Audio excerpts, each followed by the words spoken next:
our dough, chaps. We've done our dough. Hello, welcome back to the show, episode 75. Thanks for tuning in to Melbourne Cup Day and Derby Day. So let's do a quick recap of how things went. It was one of those classic Melbourne Cup days where it's tricky early. A lot of horses that haven't run a lot lately, and then later in the day it gets a bit better. So first race, Luna Vega, didn't have it for the place, just only had it for the win. Steffi was scratched, Simply Steffi, also free flying, so it inhibited a few of the exotics. Tales of Time was sort of one of the next ones that I liked. Wouldn't have had Tornado Valley though. A few of the favourites went down, including Carnivale, which I think was too short, which was something on side early. Race 2, no good. Tried a few things on JK Yarn and Fingerada and a few old favourites, but nothing really came off. Race 3, Different Gravy, was really good. Surprised me, Mataga was last. That was terrible, did nothing. Arabian Prince drifted, so that was a favourite initially, about $3.90. I thought there was some value even at that price, but it drifted to $5.50. There was a tab promo of $6, which was pretty enticing, but it didn't deliver on the day. Sonic was really nowhere. A2, same deal. Race 4, Peloton was a good winner. This race, the Shop of Essence, does throw up a few favourites. I probably should have been more onto that. Street Eyes was good. Vango Bank Check ran on. Quiet Point we had each way. Just missed a place. But yeah, Peloton was the class runner. James for Gold on board. And race 5, the Heritage Cup. Yes, Lidsteel was too good. Didn't really zero in on that as a favourite. Some pretty wild odds there for Farag, running third, paying 20 for the place. The ones that I liked, the Doctor of Love, Cleveland to a degree, didn't come off. Capital Electric, Sir Rockford. Race 6, I think that was the same deal. Yeah, Kingswood, I was very keen on Athanasios, and it really offered nothing. And yeah, just very disappointing. Unspoken, who targets this race seemingly every year, just ran in fourth, just didn't grab a placing. The Cup itself, nowhere near. I didn't think Half Yours would. I thought there was too much risk going up 800 metres in distance, and it wouldn't get that same perfect run that it got. Much better horse than I realised. Goody Two Shoes, Middle Earth, didn't see that coming. River of Stars, yeah, again, nothing I liked was that close. Race 8 was the only race where I was really on for the day. Burma Star was excellent. The track dried out a fair bit. It would have been a much bigger go had it been a slow 6 or a slow 7. On a slow 5, I was a little bit surprised that it drifted to $12 on the tote. That's probably one of the lessons for Cup Day in general, is that there's just so much activity going on that horses do, well, to put it simply, there's really not much benefit in fixed odds a lot of the time. You could have taken that at a fixed odds price of like $8 the day before. I mean, you'd really be wondering if you took that and then you see it go to 12. So that was excellent. And then the more that I looked at things, the more the tagline stood out. It was 40-1, even 50-1 in some places. 4 excellent runs. It should never have been those odds. And I put these out as a individual race updates on Instagram on a Saturday morning, typically. And by that time, it was, I'd like tagline a lot more, so I made that and Navy Pilot my 2. Here I made it Burma Star. That Quinella paid 172, something similar, so that was really the only time I was close to something. Pictor for the podcast bets had a roaming banker trifecta with Pictor and Burma Star, or it could have even been Navy Pilot and Burma's Navy Pilot and Pictor, but it was close. And then same deal here. Yeah, that was the only one. Race 9, I was keen on She's Got Pizzazz. That lost a jockey in those, which they didn't really show a replay of. Huge trifecta, Roll on High, Jenny the Fox, $10,000, and race 10. Yeah, very keen on So Risque, did nothing, another flop for me. And Persian Spirit was the next in line, just a really good horse, and just ran away with it as it should have. And yeah, should have had something on that. So it wasn't a real Melbourne Cup day to write home about. I still got back about $22 for, which, considering it was a pretty terrible wipeout day, wasn't too bad. And yeah, let's go to some overall stats for the week. Yeah, got back about $22. Actually, no, we've got to go back all the way to Derby Day because we couldn't do that result until the NFL settled on Tuesday. So going back to Derby Day, that was a return of $64 on the races, and then the $20 NFL bet. 2 legs came in, but the other leg was void. The guy didn't start, so we got the money back there. So that actually brought because it counted as a bet and a return, it brought our percentage down from minus 7.04% to minus 6.93. So that was how that went. And then Melbourne Cup Day, around about $22 back, so minus 28 overall, and no sports bet. And in terms of bonus bets, got $2 for this week, not too much. So it's Champions Day, excellent day of racing. Let's jump right in, no further ado. So Flemington, race 1, Inglis Banner 1,000 metres. A lot of first starters. The favourite's Angelic Rise off 2 winning trials. It's an easy favourite, paying $4. Is it worthwhile at that price? Probably. You could do a lot worse. It makes sense. There's quite a few others that are coming off wins. Scorching Beauty. This is placed into Flemington trials. Calamari Rings had a win at Cranbourne. She's a Booms is one of the ones where the form's not so good. Had one start at Doomben in a trial and ran last. Wings of Glory had a winning trial at Warwick Farms. And there's quite a few that are capable. Free Flying was scratched from Cup Date for this, so that's of interest. The Johnson Barrier 11.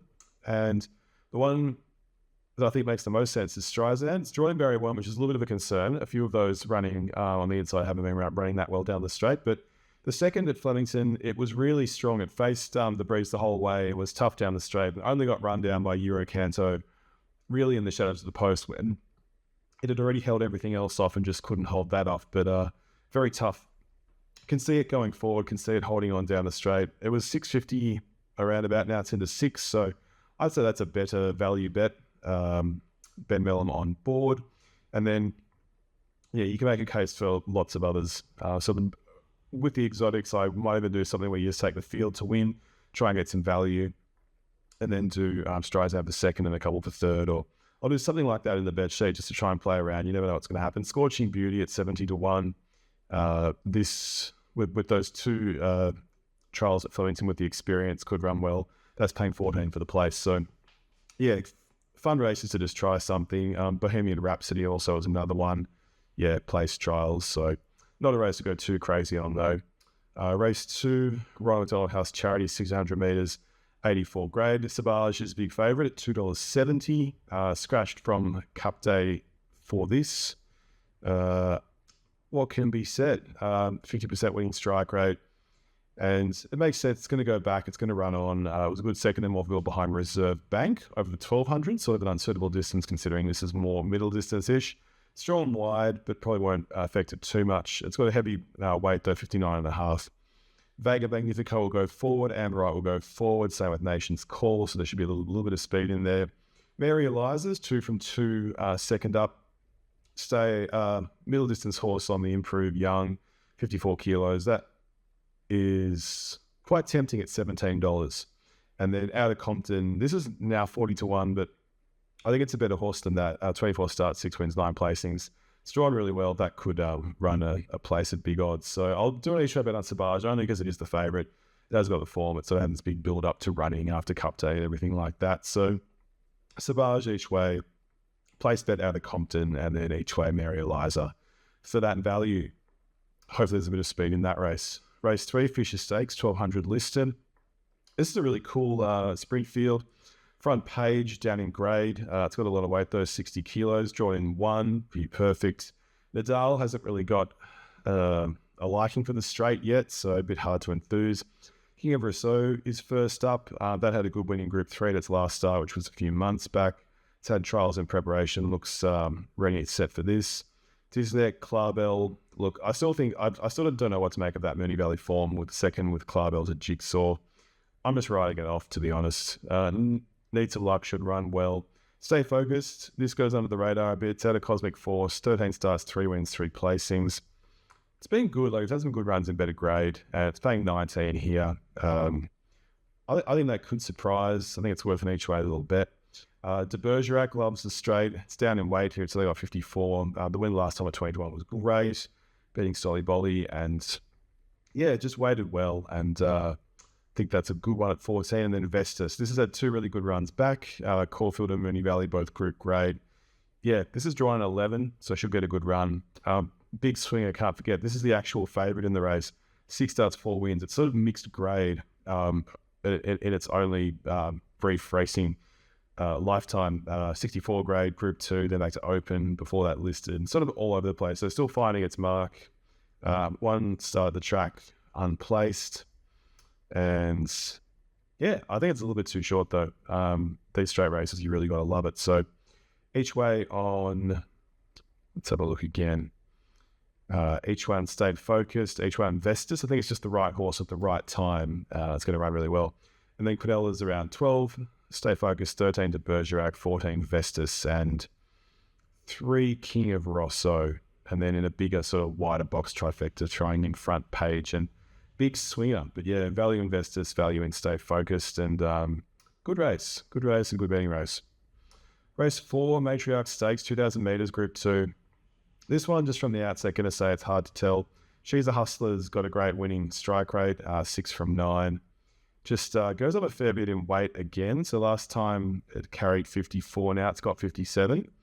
And it's a bit of a reverse to see what I see. That had 58 from memory, and now it's down to 55. So 6 kilo weight swing for sort of like a length difference. And see what I see fought on really well at Moonee Valley after being headed. So it's probably my keenest thing of the day. See what I see. I think from Barry Town, it's going to go forward and be very hard to run down.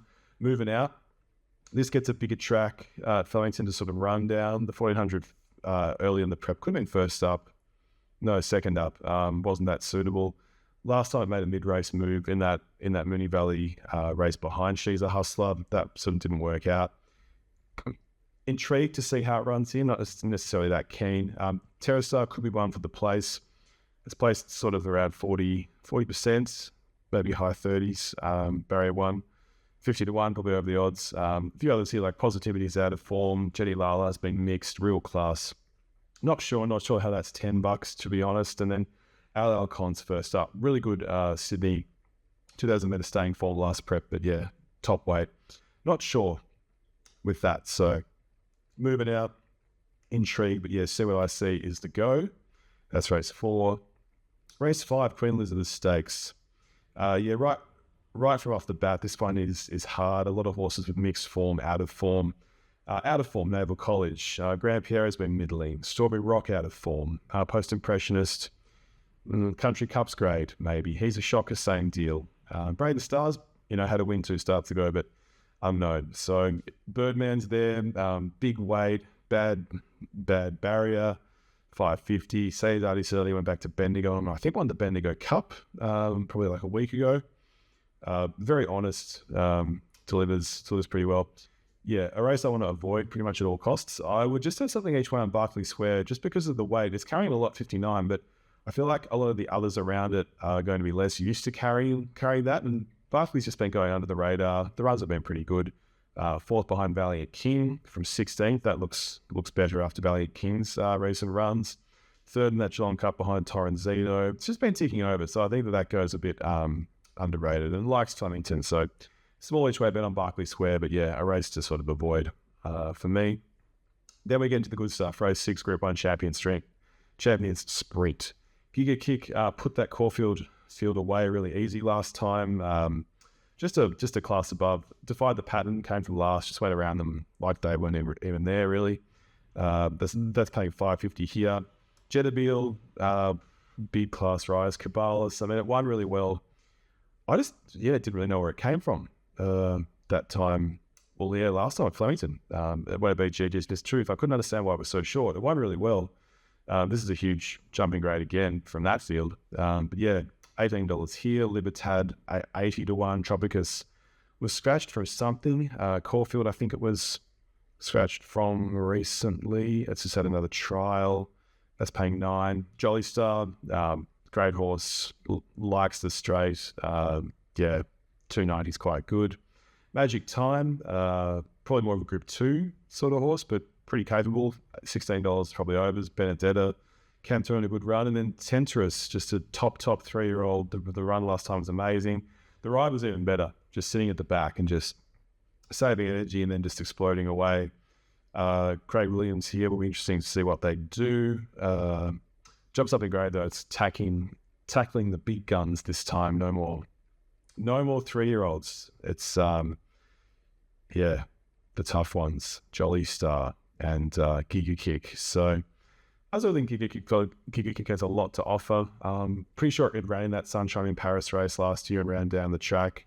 But yeah, 550 seems quite good when they're sort of all around that weight. Yeah, Jolly Star as well. I think Tentris is skewing the market, and that Jolly Star's actually the value is okay. So each way Jolly Star, I'll do a trifecta with Roving Bankers, Magic Time, and Tentris. No, Magic Time and Giga Kick. Yeah, Magic Time and Giga Kick, and then the other ones that I like, Cabalas, Libertad, Tropicus, Jolly Star, Benedetta to Rove. That'll be in the bet sheet at the end. Race 7, Champions Mile. Yeah, cool field.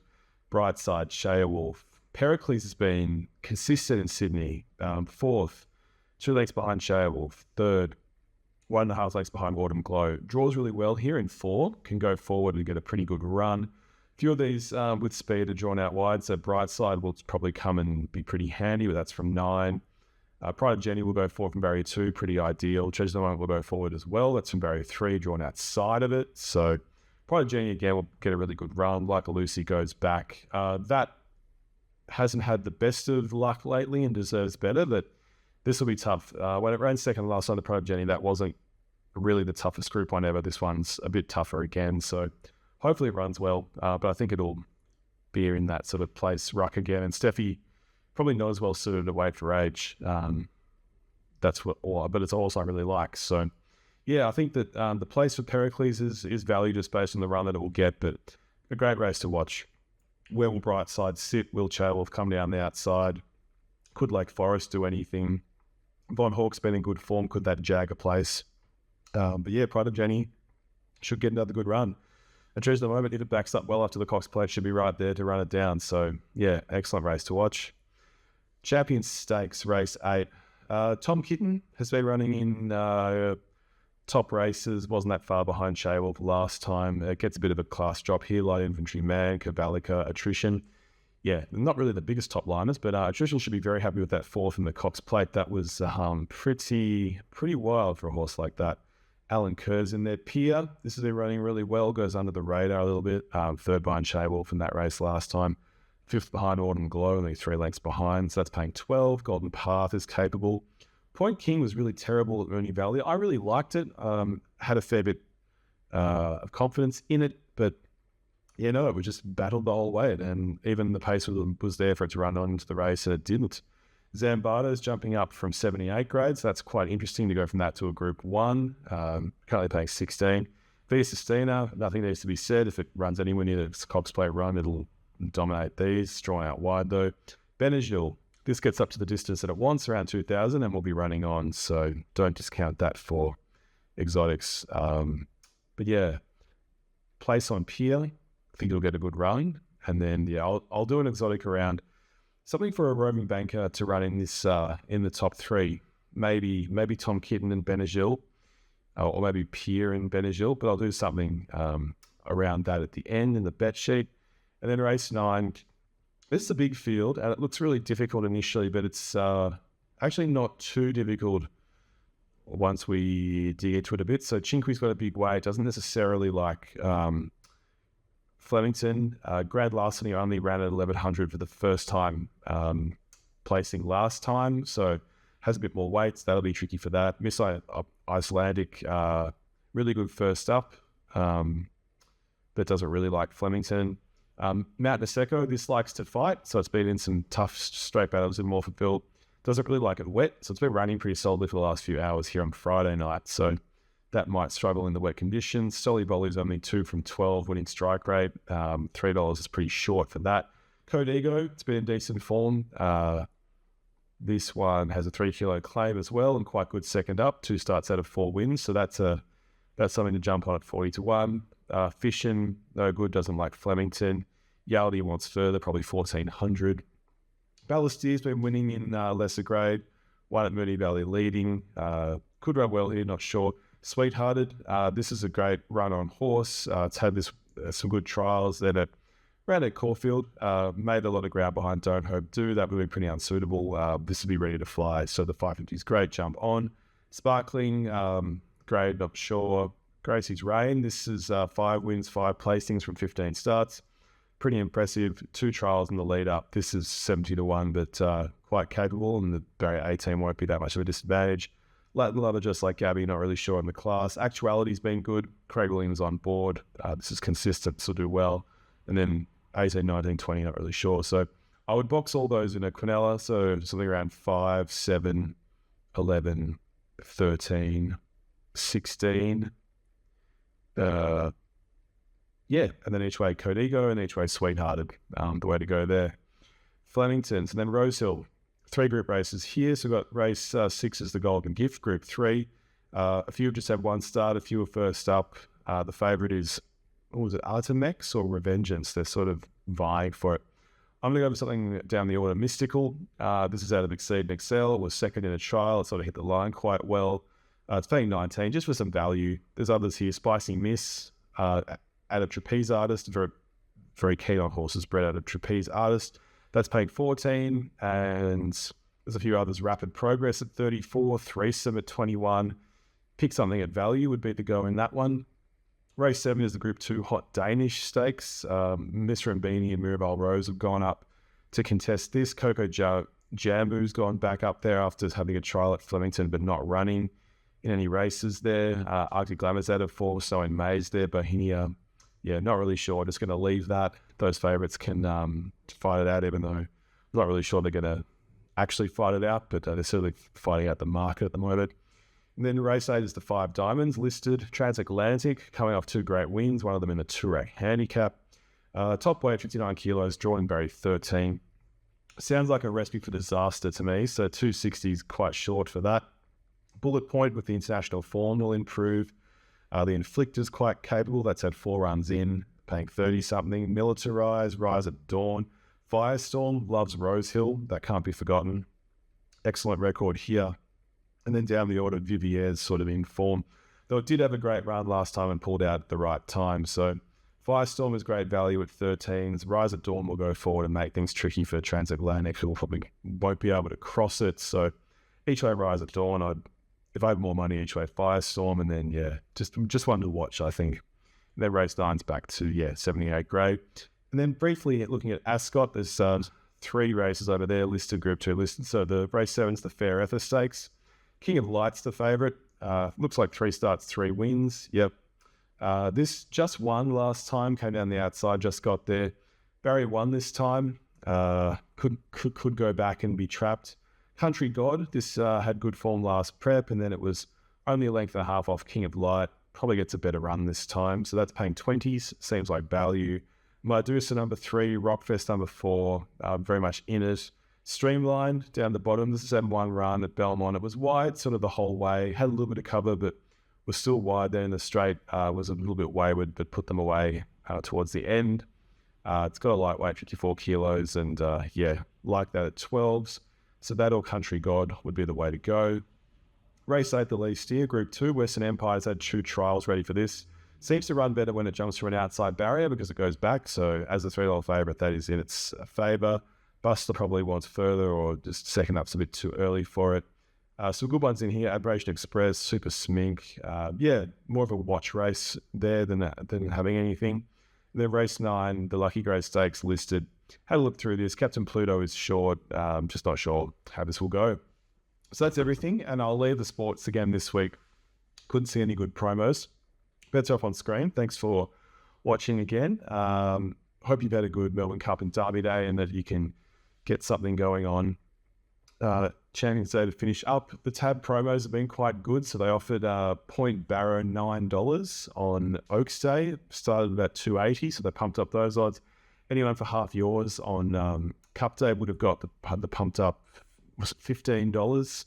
15 to 1 instead of the 8, so that was excellent. So very interested to see what they do on Champions Day. They're releasing something at about 2 o'clock, so be watching and see how that goes. So yeah, that's everything. Have a great end to the spring, and then I might just take a break for a few weeks after it's been so crazy, and be back with more in the Ascot Carnival or something similar. But yeah, have a great week.